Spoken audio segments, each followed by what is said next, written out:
Nako, yari ho ang mga kongresista, partikular ito hong mababang kapulungan ng Kongreso o House of Representatives, kung sila po ay magsisinungaling at hindi po magsasabi ng totoo kung ano po ang tunay na impormasyon dito po sa kalagayan ng yung naunang tatlong impeachment complaint laban po kay VP Sara Duterte. Alam niyo kung bakit? Nako, may binabanggit ito pong si Senator Rodante Marcoleta na kapag hindi po nagsabi ng katotohanan, ang mababang kapulungan ay siya mismo ang magbubuking. Alam niyo naman ho, naging kongresista po siya. At noong 19th Congress, kaya't alam na alam niya yung mga nangyari dyan po sa una, pangalawa at pangatlong impeachment na hindi po itinuloy, no? At hindi po na ipursige ng House of Representatives. Kaya humihingi po ng impormasyon ang Korte Suprema. Di ba, pinasasagot po ito pong mga kongresista, yung sa kabuuan, yung Kamara, at ang maging Senado. So ang Senado ay, sabi po ni Senator Marcoleta, tama po yung sagot. Pero dito ho sa House of Representatives, ay kapag mali po ang naging tugon, kasi marami po na hiningi impormasyon, yung tatlo ho. Doon lang ho tututok sa tatlong, ano ba nangyari sa tatlong naunang impeachment complaint laban kay VP Sara. Doon lang daw magkakagulo na. O magkakalintek na ho, talagang matindi ho mangyari. Ito, pakinggan ho natin. At alam nyo, ito hong si Senator Marcoleta, kompleto raw po siya ng mga dokumento at impormasyon kung ano talaga yung tunay nangyari. So kapag mali po ang isinumite na impormasyon sa Korte Suprema, nako, baka makontempt po itong mga kongresista. Pakinggan natin. Ito pong si Senator Marcoleta. Senado. Yes. Tama yung sagot ng Senado Oo. Sumagot ang Senado, sabi niya, Respondent Senate manifest that it lacks sufficient knowledge or information on the matter stated under items A to K. Ito yung 10 Wala nga kinalaman ng ano dito Puro sa House. Status of the first 3 complaints, walang kinalamanan ng Senado rito. Wala po kami, tama yung sagot ng Senado Wala po kaming nalalaman kasi hinihingi po nyo sa amin. Opo. Ang katotohanan, karamihan po ng hinihingi po ninyo, hiningi din po namin sa kanila. Ayun na. At wala rin naibigay. Ito pa, paano mo sasabihin? Ano ang status ng tatlong complaints? Dito pa lang. Kapag hindi mo nasagot ito. Yung naunang tatlo yung tinutukoy niya saan Bakit ganito? Bakit ganito yung tanong niya? Sapagkat alalahanin mo, mayroong proseso kung paano mo i-dispose ang isang impeachment complaint. Yes po. Alalahanin din ninyo na, sabi nga nila, there is only one impeachment proceedings per year. Ngayon, sabi niya, proceedings po naman, hindi naman complaint ang pinag-uusapan. Kaya nga hindi natuloy sa proceedings na hindi mo ginalaw dahil tinulugan mo. Kasi kung sa December 2, ginalaw mo na yon, natuloy ang proceedings, yun na yon. Ibig sabihin, hindi ka kukuha ng iba pa. So walang kinalaman. Kasi February 5, so, teka muna, isa lang na proceedings. Hinold mo yung proceedings, tinulugan mo, pinlano mo na patulugin, para sa ganun yung 4th, sa inakala mo, napapayagan. Kaya pinalo mo ng February 5. Dito magkakaala. Dito pa lang sa letter A, magkakaala. May 10 lahat yan. Kapag pinilit nila ito, nandun na ako sa Senate by, di ba, yung unang bakbakan dito. Ako ang magpapatunay kung ano yung status nito. Anong tatlo? Hindi ko muna sasabihin yun, secret. Naku. Di ba? Gusto? Naku. Ayaw nyo sabihin kung ano yung estado, ako magsasabi kung ano yung estado. Di ba? Yun na lang muna. Pero sa Senado niyo na po sasabihin. Totoo naman hawak ko naman ng record. Alalahanin nyo, congressman ako dati. Nga po, Hawak ko lahat, meron din akong kopya niyan. At ang mabigat dyan, pag kada sagot nila, under oath, may panunumpa sila Under oath ito.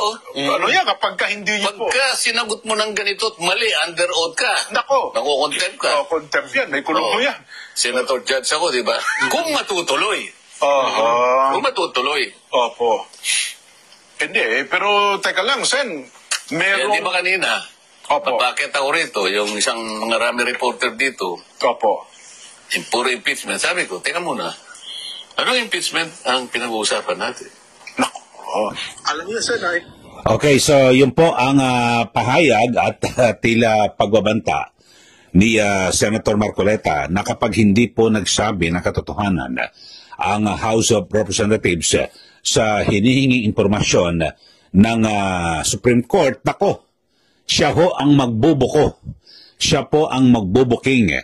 Kasi may hawak po siyang dokumento. Noong 19th Congress, congressman ho itong si Senator Marcoleta.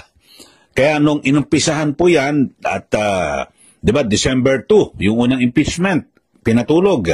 December 5. Tapos, December 19. Tapos yung iniakyat yung pangapat ay February 5 na po, mga kababayan. So, yun ho talagang, yung tatlo nauna.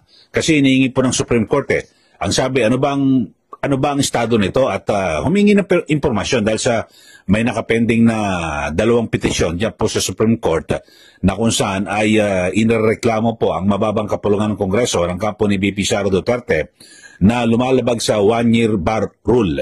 Ibig sabihin ay dapat isang beses lang ho sa kada taon ang na maharap sa isang complaint ang impeachable officer katulad po ni VP Sara Duterte.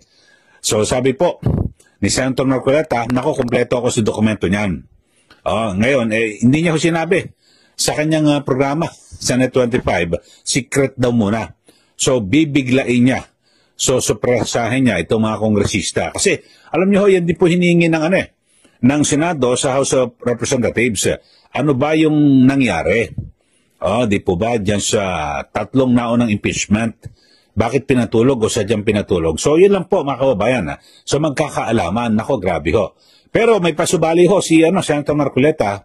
Yan po ay kung matutuloy ito hong impeachment trial laban po kay VP Sara Duterte. Mukhang nauulanigan natin ito kay Senator Marcoleta. Mukhang hindi po matutuloy. At di ba kasi sa pag-aranggada pa lang ho sa unang araw ng regular session. Kasi bali magiging 29 kasi yung July 28, yung araw po ng State of the Nation Address ni Pangulong Marcos Jr. Sa umaga ay formal na po sila mag-i-elect kung sino po ang Senate President. Tapos pagkatapos yan wala ho. Suspend na muna yung session dahil sa hapon ay pupunta ho sila 4:00 ng hapon dyan po sa Batasan Complex para sa sona ho ng Pangulo. So maaring darating ho yan dyan po sa Batasan Complex ng 1:00, 2:00. Mauna na po sila ron, pepesto. Di ba? Ganun ho mangyari. Pero ang bakbakan ho talaga ay 29. Yung second day ng regular session ng 20th Congress. At doon nga, sabi nga ho ni Senator Bato de la Rosa, agad doon siyang magmumosyon at aalamin may jurisdiction ba ang 20th Congress dito po sa impeachment complaint na ito na iniwan na nakabitin ng 19th Congress. Ayun. So magdidebate ho dyan at siyempre alam naman natin ang kalakaran dyan po sa Senado, simple majority kapag 13 ang sinabi na oo, wala ang jurisdiction. Ang 20th Congress, tapos na po. Wala na. Wala na ho sila magagawa. Di punta ho sila sa Supreme Court. At nga sa mga naunang pahayag ng House of Representatives, kapag nangyaring ganyan, pupunta po sila sa Supreme Court. Pero, dito ho, meron na pong mga hinihinging katanungan ang Korte Suprema sa mababang kapulungan. At siguro ito, pagtuunan po nila ng pansin, dahil sa kahit na, halimbawa, baka hindi man i-dismiss halimbawa lang, hindi i-dismiss ng impeachment court.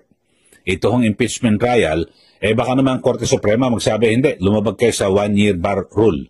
Dahil sa informasyon, pwedeng ganun ho mangyari. So marami ang mga option na pwedeng mangyari dito po sa impeachment case laban po kay VP Sara Duterte. So yun lang ho. At medyo minalas ang House of Representatives o yung Kamara de Representante dahil sa meron po silang dating kasamahan na kumpleto rin po ang dokumento at alam po yung talagang tunay na kalagayan, katotohanan, diyan po sa impeachment na yan. Congressman Marcoleta, di ba? Sa 19th Congress, Congressman ho yan ngayon, naging senador. Nako, patay kang bata ka. So, alamin na natin, sabi niya, secret lang muna Pero kumpleto ako ng dokumento at alam ko yan. At kapag mali po ang kanilang sinabi, nako, delikado, baka makontempt itong mga kongresista. Kasi patutunayan niya, nasa sa Supreme Court, nako, nagsisinungaling yan.